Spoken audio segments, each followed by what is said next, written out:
Hello welcome दोस्तों, एक बार फिर से स्वागत है आपका हमारे यूट्यूब चैनल देवभूमि एजुकेशन पॉइंट में।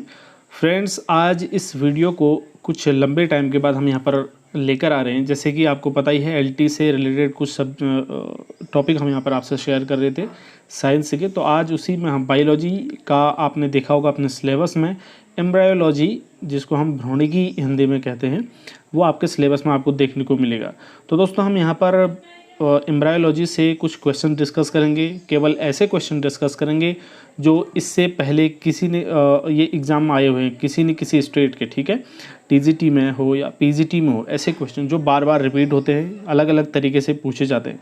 आपको पता होना चाहिए एग्ज़ाम देने से पहले कि किस तरीके के क्वेश्चन पूछे जाते हैं और उनका कैसा स्वरूप रहता है क्वेश्चंस का, और एक क्वेश्चन कितने तरीके से पूछा जा सकता है। तो आपको प्रत्येक क्वेश्चन में देखने को मिलेगा कि कौन सा क्वेश्चन कहाँ पर पूछा जा चुका है, और यहाँ पर जितने भी क्वेश्चन हो पाएंगे हम उनको डिस्कस करेंगे। अगर कुछ क्वेश्चन और रहते हैं तो उसको हम पार्ट 2 में फिर डिस्कस करेंगे आपसे। और प्रत्येक क्वेश्चन के पीछे लिखा हुआ है कि ये किस परीक्षा में आया हुआ है, और आप लोगों को देखने को मिलेगा यहाँ पर कि कोई एक क्वेश्चन है उसको कितने तरीके से पूछा गया है। और दोस्तों, यहाँ पर एक दूसरी चीज़ मैं आपसे ये भी कहूँगा कि जो भी क्वेश्चन हम यहाँ पर डिस्कस करेंगे उसके बारे में थोड़ा जितना हो पाएगा ज़्यादा से ज़्यादा बताने की भी आपको कोशिश करूंगा। चलिए, ज़्यादा बात ना करते हुए हम आज का वीडियो स्टार्ट करते हैं। तो इसमें पहला क्वेश्चन है दोस्तों, निम्नलिखित में से कौन जीवाश्म में सबसे अच्छी तरह से सुरक्षित रहता है? Which of these is well preserved in fossils. ठीक है, तो फॉसिल्स में अच्छी तरह से, सबसे अच्छी तरह से कौन सुरक्षित रहता है? तो इसका सही जवाब होने वाला परागकण, यानी कि इंग्लिश में अगर आप बात करेंगे तो पोलन ग्रेन्स इसका सही आंसर हो जाएगा। दोस्तों पोलन ग्रेन्स में एक विशेष प्रकार का केमिकल होता है जिसको स्पोरुलिन कहते हैं। इसकी सेल वॉल जो क्या होता है, इसकी सेल वॉल के ऊपरी वाली लेयर में पाया जाता है। ये केमिकल बहुत ही रेसिस्टेंट टाइप का होता है, जैसे प्रतिरोधक होता है, और इस पर किसी भी केमिकल प्रोसेस का कोई भी इफेक्ट नहीं पड़ता है। ठीक है, और इस कारण परागकण जीवाश्म के ऊपर क्या होते हैं, सुरक्षित रहते हैं या संरक्षित रहते हैं, ठीक है, या प्रिजर्व्ड रहते हैं। यानी कि ऑप्शन कौन सा यहाँ पर को सही हो जाता है? ऑप्शन ए हमारा सही हो जाता है। उसके बाद अगला क्वेश्चन है, बीजांड जिसमें अंडद्वार एक सिरे पर होता है जबकि निभाग और नाभिका दूसरे सिरे पर होता है। बायोलॉजी के जो शब्द होते हैं, जो टर्म आते हैं, वो थोड़ा सा टफ होते हैं हिंदी में, और इंग्लिश में अगर आप देखेंगे थोड़ा सा इजी लगते हैं, क्योंकि हम उनको बचपन से वैसे ही देखते आ रहे होते हैं। ठीक है, अब यहाँ पर देखिए निभाग आया है, एक नया टर्म यहाँ पर को निभाग है, और दूसरा यहाँ पर नाभिका आपको देखने को मिल रहा होगा। ठीक है, तो आप को क्वेश्चन यहाँ पर इंग्लिश में भी है तो आप उसको देख सकते हैं। निभाग होता है चैलेजा, और नाभिका होती है हिलम। ठीक है, तो कुछ ये चीज़ें होती हैं, जैसे अंडद्वार है, इसको माइक्रोपाइल कहते हैं। ठीक है, तो आप इसमें दोनों में देख सकते हैं आंसर आपको, और क्वेश्चन भी दोनों हिंदी और इंग्लिश दोनों में आपको देखने को मिलेंगे। तो दोस्तों, यहाँ पर को इसका देखिए, बीजांड जिसमें अंडद्वार एक सिरे पर होता है जबकि निभाग और नाभिका दूसरे सिरे पर होता है, तो ये किस में होता है? तो इसका सही जवाब हो जाएगा ऑर्थोट्रोपस में। ठीक है, ऑप्शन ए यहाँ पर को सही होगा, ऑर्थोट्रोपस में। तो इसमें ऑर्थोट्रोपस प्रकार के बीजांड में माइक्रोपाइल, चैलेजा और हिलम, ये तीनों एक सीध में होते हैं। ठीक है, तो तीनों एक सीध में होते हैं, इस तरीके से आप इसको कह सकते हैं। तो तीनों एक सीध में होते हैं। इसमें माइक्रोपाइल जो होता है वो ऊपर के सिरे पर होता है, ऊपर एक सिरे पर माइक्रोपाइल होता है, और उसके बाद जो इसके दूसरे सिरे पर, यानी कि इसके अपोजिट पार्ट में जो चीज़ होते हैं वो क्या क्या होते हैं, एक होता है तुम्हारा चैलेजा जिसको निभाग बोलते हैं, और दूसरा नाभिका होता है जिसको हिलम बोला जाता है, HILUM। ठीक है, ये दोनों एक सिरे पर होते हैं। चलिए, उसके बाद आगे बढ़ते हैं। अगला क्वेश्चन है, क्वेश्चन नंबर 3 है, जब सहायक कोशिकाएं एवं प्रतिमुख कोशिकाएं भ्रूण बनाती हैं तब इसे क्या कहा जाता है? ठीक है, तो जब सहायक कोशिकाएं एवं प्रतिमुख कोशिकाएं भ्रूण बनाती है तब इसे क्या कहा जाता है? इंग्लिश में भी यहाँ पर क्वेश्चन है, आप इसको देख सकते हैं। दोस्तों, उसका सही आंसर होता है अपोमिक्सिस। ठीक है, इन सभी विकल्पों में एपोमिक्सिस इसलिए हम सही कह सकते हैं क्योंकि ये एक प्रकार की जो है जनन प्रक्रिया, इसमें मियोसिस और सिंगेमी नहीं होती है। अब देखिए, सिंगेमी को हिंदी में बोलते हैं युग्मक संलयन। ठीक है, इसमें मियोसिस और सिंगेमी नहीं होती है। ये कई प्रकार से हो सकती है, जब एक डिप्लॉइड मेगास्पोर मदर सेल से डेवलप होके, या मदर सेल से डेवलप्ड सहायक और प्रतिमुख सेल्स से सीधे डिप्लॉइड भ्रूण बना देता है, तो इसको हम एपोगेमी कहते हैं। ठीक है, तो ऑप्शन कौन सा यहाँ पर सही है? ऑप्शन बी यहाँ पर को सही हो जाएगा। अगला क्वेश्चन है, जब एक चतुर्गुणित पौधे का परागकण एक द्विगुणित पौधे को निषेचित करता है तब बीज का भ्रूणपोष कैसा होगा? दोस्तों यहाँ पर देखिए, चतुर्गुणित यानी कि टेट्राप्लॉइड प्लांट अगर कोई है तो वो क्या करता है, उसका परागकण किसी डिप्लॉइड प्लांट को निषेचित करता है, फर्टिलाइज करता है, तो उसका जो बीज बनेगा तो बीज का उसका भ्रूणपोष कैसा होगा? और टेट्राप्लॉइड ही होगा या डिप्लॉइड होगा या कैसा होगा? ठीक है, तो यहाँ पर कोई इसका सही जवाब होने वाला है दोस्तों टेट्राप्लॉइड ही होगा। ऑप्शन सी यहाँ पर को सही हो जाता है। अब देखिए इसमें मेल प्लांट कितने हुए? मेल प्लांट टेट्राप्लॉइड है, ठीक है, तो एमपी मेल प्लांट को मैं लिख देता हूँ टेट्राप्लॉइड 4n लिख दिया, ठीक है। उसके बाद इसमें फीमेल प्लांट की अगर बात करें तो ये कैसा है? डिप्लॉइड है, ठीक है। फीमेल प्लांट कैसा है? डिप्लॉइड है, 2n है। उसके बाद अगर पराग कणों की बात करें, पोलन ग्रेन्स की बात करें तो ये हो जाएंगे 4n बाई, इसको हम 2 से डिवाइड कर सकते हैं, तो ये कितना हो गया? 2n बन गया, डिप्लॉइड हो गए। और इसमें फीमेल गैमेट्स क्या बनेंगे? अगुणित बनेंगे, ठीक हो गया। उसके बाद मेल गैमेट कैसे बनेंगे? द्विगुणित बनेंगे, डिप्लॉइड बनेंगे, ठीक है। मेल गैमेट कितने बनेंगे? द्विगुणित बनेंगे। अब देखिए यहाँ पर दो चीज़ें देखने वाली है, एक तो मेल गैमेट देखा आपने, फीमेल गैमेट देखा। उसके बाद जो ध्रुवीय सेल्स बनती हैं, पोलर सेल्स बनेंगी, वो भी अगुणित होती हैं, ठीक है। ध्रुवीय सेल्स कैसी बनी? वो भी अगुणित बनी, यानी कि हम इसको भी ये 3 चीज़ें नोट कर लेंगे आप, ठीक है। n ये 2 हो गए, 2 ये हो गए 4। अब इन चारों को अगर हम जोड़ देते हैं, जैसे नर युग्मक है मेल गैमेट, फीमेल गैमेट और पोलर सेल्स, इन तीनों को अगर हम जोड़ देते हैं 2 + 1 + 1 तो ये हो जाएगा 4n, ठीक है। तो 4n हो गया, तो यानी कि हम कह सकते हैं कैसा बन गया? ये टेट्राप्लॉइड बन गया। चलिए आगे बढ़ते हैं। अगला क्वेश्चन है, गेहूं में 200 दानों के निर्माण के लिए कितने अर्धसूत्री विभाजन चाहिए?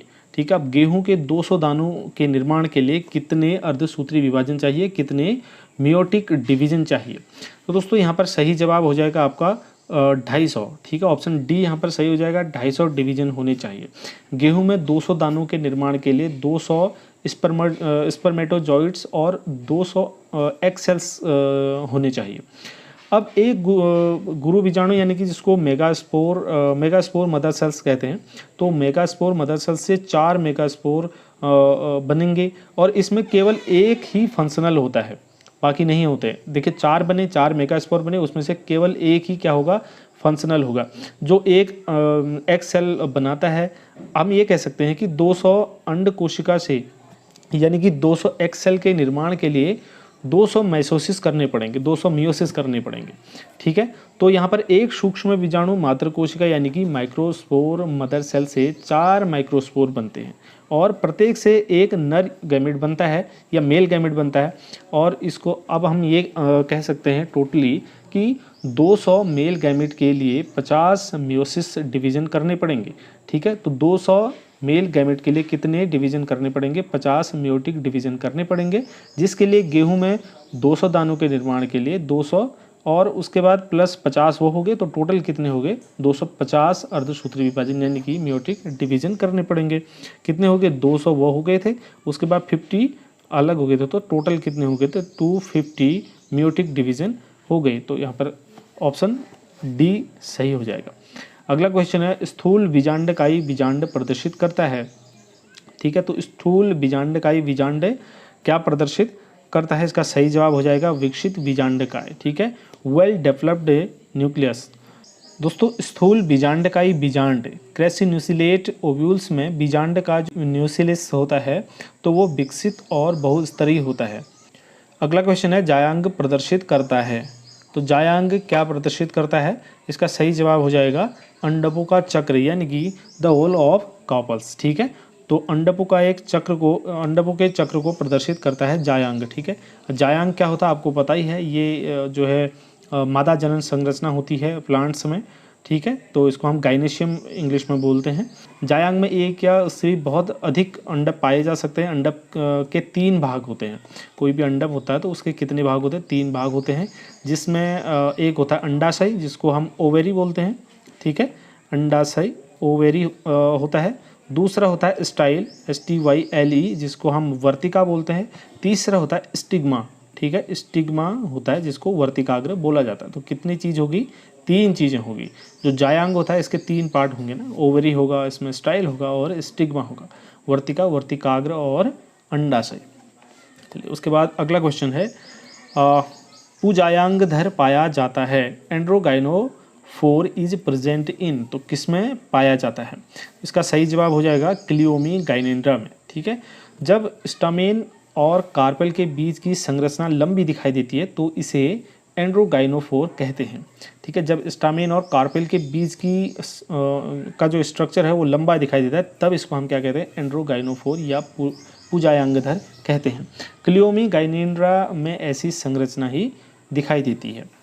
अगला क्वेश्चन है, क्वेश्चन नंबर 10 है, नारियल का भ्रूणपोष कैसा होता है? तो दोस्तों एक चीज़ यहाँ पर ध्यान देने वाली बात यह है, जो नारियल का भ्रूणपोष है वो होता है कोशिकी होता है और केंद्रकी होता है, बोथ सेलुलर एंड न्यूक्लियर होता है। अब कैसे इसको अगर हम बात करते हैं, जो हरा नारियल होता है ना, तो कोकस न्यूसीफेरा जिसे कहते हैं, तो इसमें क्या होता है? सफ़ेद रंग का एक तरल पदार्थ होता है जिसको न्यूक्लियर एंडोस्पर्म कहते हैं। ठीक है, तो क्या होता है इसमें? सफ़ेद तरल पदार्थ है, न्यूक्लियर एंडोस्पर्म होता है, जिसे द्रव भ्रूणपोष भी कहते हैं या फिर इसको हम लिक्विड सिंसाइटियम कहते हैं। और उसका सफ़ेद जो ठोस वाला भाग होता है, सफ़ेद वाला भाग होता है, उसको हम सेलुलर एंडोस्पर्म कहते हैं। तो यानी कि क्या क्या हो गया? एक तो कोशिकी हो गया सेलुलर एंडोस्पर्म जिसको बोलते हैं, दूसरा न्यूक्लियर सिंसाइटियम हुआ। और जो ये एंडोस्पर्म होता है ना, तो इसके दोनों ही भाग जो है खाने योग्य होते हैं। ठीक है, दोनों भाग इसके क्या होते हैं? खाने योग्य होते हैं, एडिबल होते हैं। उसके बाद अगला क्वेश्चन है, कोकस न्यूसीफेरा के विकासशील फल में दूधिया तरल पदार्थ भरा होता है। देखिए ये क्वेश्चन कहीं ना कहीं इसी से रिलेटेड है। ठीक है, इसमें ज़्यादा वो करने की ज़रूरत नहीं है। देखिए एक क्वेश्चन कितने तरीके से पूछा गया है, तो ये यहाँ पर ध्यान देने वाली बात है। तो देखिए यहाँ पर ऑप्शन बी जो है सही, बी भी सही है, यहाँ पर को ए भी सही है। हमने कहा ना नाभिकी एंडोस्पर्म होता है, यानी कि न्यूक्लियर एंडोस्पर्म होता है, ये भी सही है। दूसरा तरल बहुकेंद्रीय कोशा होता है, लिक्विड सिंसाइटियम भी होता है। तो ये दोनों यहाँ पर को सही हो जाएंगे, ए और बी दोनों सही हो जाएंगे। चलिए उसके बाद अगला क्वेश्चन है, क्वेश्चन नंबर 12 देखिए, नारियल के फल में खाने वाला भाग कौन सा होता है? तो नारियल के फल में जो खाने वाला भाग होता है तो वो होता है भ्रूणपोष। हमने कहा था ना इसके जो दोनों भाग है, सफ़ेद वाला जो तरल पदार्थ है वो भी खाने वाला है, सफ़ेद वाला ठोस भाग जो है वो भी खाने वाला है नारियल में, आपने इसको देखा होगा। तो यानी कि ये क्या होता है? भ्रूणपोष होता है। ये क्वेश्चन बहुत बार देखा गया है, कई बार आपने एग्जाम में देखा हुआ है। उसके बाद अगला क्वेश्चन है, कोकस न्यूसीफोरा का भ्रूणपोष या एंडोस्पर्म क्या है? देखिए केंद्रकी है, कोशिकी है, हेलोबियल है या उपयुक्त में से कोई नहीं? दोस्तों यहाँ पर देखिए उपयुक्त में से कोई नहीं की जगह पर ए और बी दोनों सही वाला आंसर होता, वो सही होता। तो ये केंद्रकी भी होता है और कोशिकी भी होता है। इस क्वेश्चन पर आप डिस्कस कर चुके हैं पहले ही। ऑप्शन यहाँ पर कोई भी सही नहीं है, ए और बी दोनों सही है। ठीक है, तो अगला क्वेश्चन है, हरे नारियल का दूधिया पानी। तो हरे नारियल का दूधिया पानी क्या है भाई? तो हरे नारियल का दूधिया पानी क्या है? ये द्रव भ्रूणपोष है, यानी कि लिक्विड एंडोस्पर्म है। ठीक है, लिक्विड एंडोस्पर्म है। क्वेश्चन ज़्यादा बात करने की इसमें ज़रूरत नहीं है। अगला क्वेश्चन, नारियल के तरल भ्रूणपोष में पाया जाने वाला हार्मोन होता है। तो दोस्तों इसमें साइटोकाइनिन पाया जाता है। ठीक है, साइटोकाइनिन जो इसका नारियल का तरल भ्रूणपोष होता है, इसमें इंटरेस्टिंग चीज़ ये है कि ये ताज़ा होता है और स्वास्थ्यवर्धक होता है। आपने देखा होगा गर्मियों के टाइम पे या फिर मोस्टली लोग इसका यूज करना पसंद करते हैं, क्योंकि इसमें बहुत ज़्यादा जो है ये स्वास्थ्य के लिए बहुत अच्छी इसमें न्यूट्रिएंट्स पाए जाते हैं। इसमें कह सकते हैं कि आप प्रचुर मात्रा में मिनरल्स पाए जाते हैं और साइटोकाइनिन एक प्लांट हार्मोन होता है वो पाया जाता है, साइटोकाइनिन। ठीक है, अब ये हार्मोन क्या करता है, जो हमारी सेल्स होती हैं उनके डेवलपमेंट के लिए, उनकी ग्रोथ के लिए, उनकी वृद्धि के लिए बहुत ही आवश्यक होता है साइटोकाइनिन। साइटोकाइनिन प्लांट हार्मोन है, ये आपको पता ही होगा। उसके बाद अगला क्वेश्चन है, स्व अनिषेच्य उभयलिंगता पाई जाती है। ठीक है, जिसको हार्कोगैमी बोलते हैं। तो ये किस में पाई जाती है? तो हार्कोगैमी पाई जाती है कैलोट्रोपिस में। ठीक है, कैलोट्रोपिस में पाई जाती है हार्कोगैमी। जब फ्लावर के परागकोश से पोलन ग्रेन्स उसी पुष्प के स्टिग्मा में नहीं पहुंच पाते हैं। जब कोई फ्लावर होता है, जैसे द्विलिंगी फ्लावर होता है, फूल होता है, पुष्प होता है, तो उसके परागकोश से जो पोलन ग्रेन्स होते हैं, परागकण होते हैं, वो उसी फ्लावर के, उसी पुष्प के स्टिग्मा तक नहीं पहुंच पाते, वर्तिकाग्र तक नहीं पहुंच पाते, तो क्या होता है फिर ऐसी स्थिति में उस फ्लावर में केवल परपरागण ही होता है, यानी कि दूसरे फ्लावर से आते हैं या किसी दूसरे माध्यम से आएंगे, हवा या किसी भी माध्यम से आते हैं, तो उसमें परपरागण होता है, यानी कि उस फ्लावर से नहीं आएंगे, किसी दूसरे फ्लावर से आएंगे। तो इस प्रक्रिया को हम क्या कहते हैं, हर्कोगेमी कहते हैं। ठीक है, स्व अनिषेच्य उभयलिंगिता कहते हैं, हर्कोगेमी जिसको इंग्लिश में बोला जाता है। अब इसके एग्जाम्पल की अगर बात करते हैं तो ग्लोरियोसा है इसका एग्जाम्पल, और दूसरा एग्जाम्पल इसमें दिया ही है कैलोट्रोपिस। ठीक है, अगला क्वेश्चन है टेट्रास्पोरिक भ्रूणपोष किस में पाया जाता है? टेट्रास्पोरिक भ्रूणपोष किस में पाया जाता है? ये प्लम बैगो में पाया जाता है। ऑप्शन डी यहाँ पर कुछ सही है, प्लम बैगो में पाया जाता है टेट्रास्पोरिक भ्रूणपोष। कि दोस्तों यहाँ पर इसका निर्धारण कैसे होता है?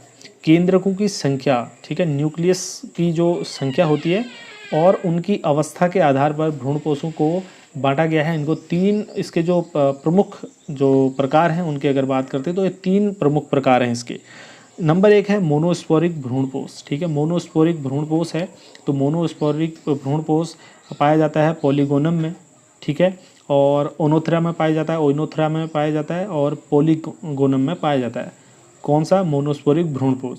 दूसरा इसमें आता है बाइस्पोरिक। ठीक है, एक हमने कहा मोनोस्पोरिक और दूसरा होता है बाइस्पोरिक भ्रूणपोष।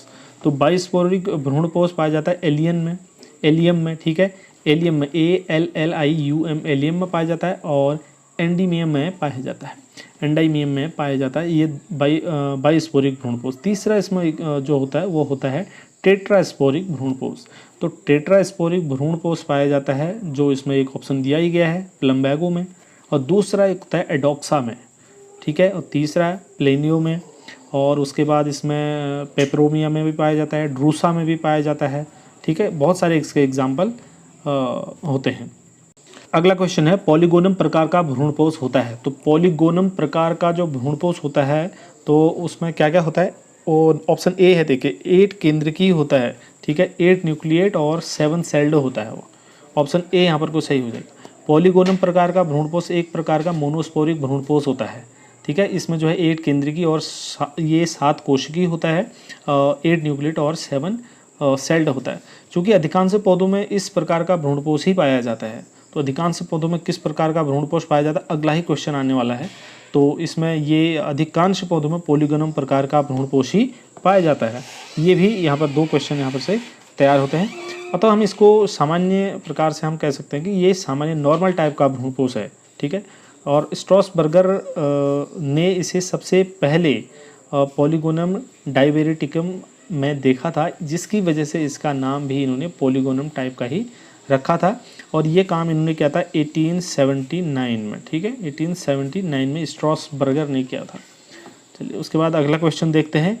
अगला क्वेश्चन है मोनोस्पोरिक भ्रूणपोष किस में विकसित होता है? तो मोनोस्पोरिक भ्रूणपोष किस में विकसित होता है? पॉलीगोनम में विकसित होता है। मैंने जो इससे पहले जो क्वेश्चन डिस्कस किया था उसमें मैंने आपको कुछ एग्जाम्पल बताए थे, तो उसी में ये भी था, आपने अगर ध्यान दिया होगा तो। अगला क्वेश्चन है भ्रूणकोष का सामान्य प्रकार कौन सा है?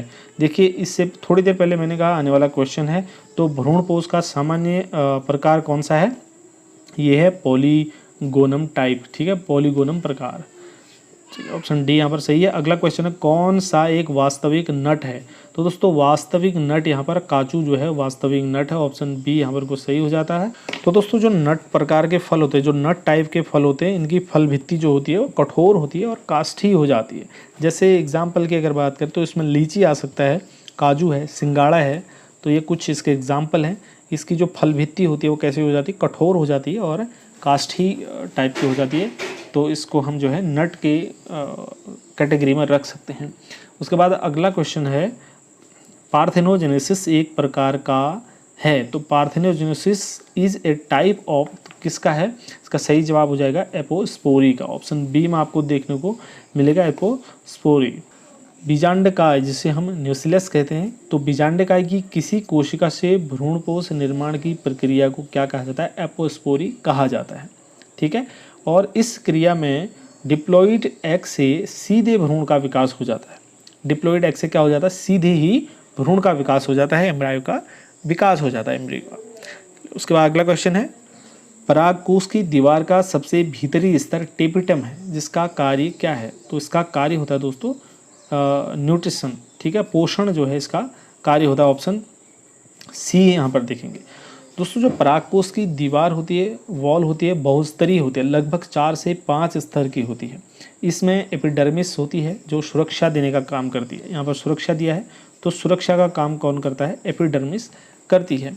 उसके बाद इसमें एंडोथीसियम होता है दूसरा, जो विसर्जन का काम करती है। ऑप्शन बी में दिया है तो विसर्जन का काम कौन करती है? एंडोथीसियम, ठीक है, एंडोथीसियम जो है विसर्जन का काम करती है। और उसके बाद यहाँ पर जो मध्य स्तर होता है दोस्तों, वो सुरक्षा प्रदान करती है। ये हमने बता ही दिया आपको, ठीक है। सुरक्षा प्रदान एपिडर्मिस भी करती है और मध्य स्तर भी सुरक्षा देती है। और टेपिटम के बहुत सारे कार्य होते हैं, ठीक है। जो टेपिटम होता है, टेपिटम के बहुत अधिक कार्य होते हैं। जैसे इसमें आप कह सकते हैं नंबर 1 है विकसित होते हुए जो सूक्ष्म बीजाणु होते हैं, यानी कि इंग्लिश में जिसको माइक्रोस्पोर कहते हैं, तो उनको न्यूट्रिशन देना, उनको पोषण देना भी किसका कार्य होता है? टेपिटम का होता है। और सेक्रेशन का जो कार्य होता है, तो सेक्रेशन का कार्य भी कौन करता है? टेपिटम ही करता है, ठीक है। सेक्रेशन का कार्य भी टेपिटम करता है और एब्जॉर्प्शन का कार्य भी करता है टेपिटम। और क्या काम करता है? टेपिटम एब्जॉर्प्शन का काम भी करता है। और इस प्रश्न में अगर हम देखें तो इसका सही जवाब होने वाला ऑप्शन सी, पोषण, ठीक है। टेपिटम के बहुत सारे कार्य हमने देखे, लेकिन क्वेश्चन के हिसाब से देखें तो यहाँ पर टेपिटम का कार्य हो जाता है पोषण। अगला क्वेश्चन है बीजांड द्वार का कार्य है। तो बीजांड द्वार का क्या कार्य है? ऑप्शन ए यहाँ पर सही हो जाएगा, निषेचन के समय पराग नलिका को बीजांड में भेजना, ठीक है जाएगा। अधिकांश एंजियोस्पर्म प्लांट में क्या होता है? पराग नलिका, जिसको पॉलन ट्यूब कहते हैं, तो ये क्या होता है? माइक्रोपाइल के रास्ते से बीजांड में प्रवेश करता है। पराग नलिका नर युग्मकों को बीजांड में ले जाती है। जो पराग नलिका होती है तो मेल गैमेट्स को क्या करते हैं? बीजांड में ले जाती है, जिससे फर्टिलाइजेशन की प्रोसेस क्या होती है? पूरी होती है। अगला क्वेश्चन देखते हैं, क्वेश्चन नंबर 25 है मोनोस्पोरिक 4 केंद्र की भ्रूणपोष होता है। Monosporic 4 nucleate embryo sac is, तो ये किस प्रकार का होता है? ऑप्शन ए यहाँ पर इसका सही हो जाएगा, ओइनोथेरा प्रकार का होता है। ऑप्शन ए सही है यहाँ पर, ओइनोथेरा प्रकार का होता है। दोस्तों ओइनोथेरा प्रकार का भ्रूणपोष एम्ब्रायो सैक अपवाद स्वरूप 4 केंद्र की होता है, ठीक है।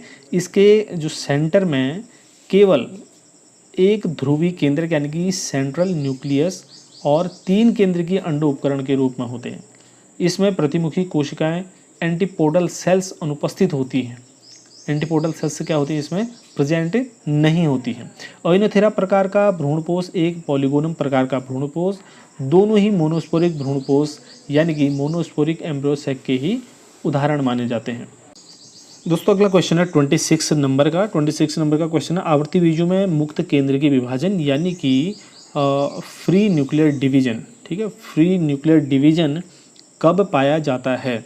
ठीक है, तो इसका सही जवाब होने वाला है भ्रूणपोष निर्माण के समय पाया जाता है, एंडोस्पर्म फॉर्मेशन के समय पाया जाता है, ठीक है। आवर्ती बीजों में जो एंजियोस्पर्म्स होते हैं उनमें मुक्त केंद्र की विभाजन मुख्यतः किस समय पाया जाता है? भ्रूणपोष निर्माण के समय ही पाया जाता है, ठीक है। ऐसे भ्रूणपोष को केंद्र की भ्रूणपोष कहते हैं, केंद्र की भ्रूणपोष कहते हैं ऐसे जिसमें इस तरह का विभाजन होता है। और इन पौधों में एम्ब्रायो सैक के निर्माण के समय भी मुक्त केंद्र की विभाजन होता है। बढ़ते हैं आगे, बीजांड किस प्रकार के होते हैं?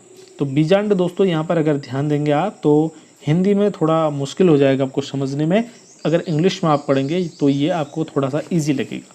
ऑर्थोट्रोपस, दूसरा है एनेटोट्रोपस, तीसरा है एम्फीट्रोपस और चौथा है ऑल ऑफ अबव। तो इसका सही जवाब भी यही होने वाला है, ऑल ऑफ दी अबव, ठीक है।